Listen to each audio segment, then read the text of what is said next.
It's 11 a.m. and we can still see smoke emanating from the building behind us. We understand from the fire department that the officers had to be called out around 10 p.m. and they are still on the scene trying to get the situation under control.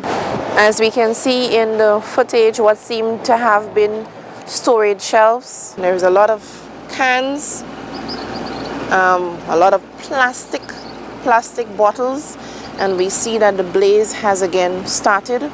On the inside, we're also seeing the remains of a stove, and officials at the fire department believes that it's a combination of all these things that aided in what we saw yesterday and also the continuation today. Well, we actually spent the night here, right? We were called in last night because of the concern a lot of persons had. I think that someone would have taken some photos and posted it on social media, and a lot of persons were kind of scared, so they called upon the higher authorities who saw it fit that we came here to monitor the situation. The truth about it is that we know exactly what is going on based on the chemicals that are burning and the fact that we would have contained the fire. There was no way that the fire would have spread. However, we wanted to ensure that these persons were comfortable, so we remained there, we monitored the fire, and the fire did not get out of control. So we remained up to now.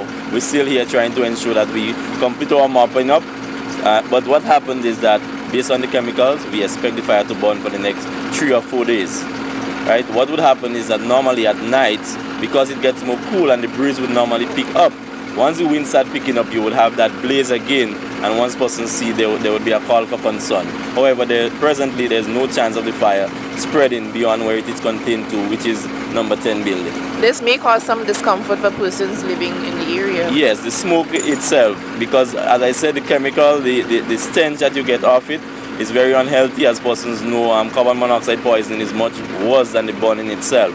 So persons would be discomforted for a while, but we ask persons to bear with us because we're doing our best as it relates to containing that fire. So you said this may be burning for 3 to 4 days? Yes, it could be even for longer, right? But we're trying our best to ensure that we keep it to a minimal, and then because we still have to wait for fire investigators or so forth to come in, because once there's heat in the area, they wouldn't be able to properly probe the scene.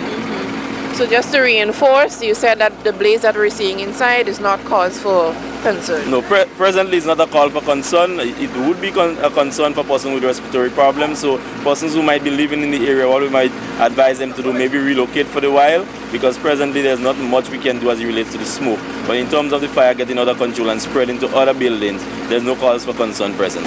So as we heard from Sergeant Pantry, the fire has been contained. The blaze inside is not a cause for concern. From where I stand at the Frequentor Industrial Park, close to what was the Calico warehouse, which seems to be the most affected part of Block 10, I am Eugenia Peters for GBN News.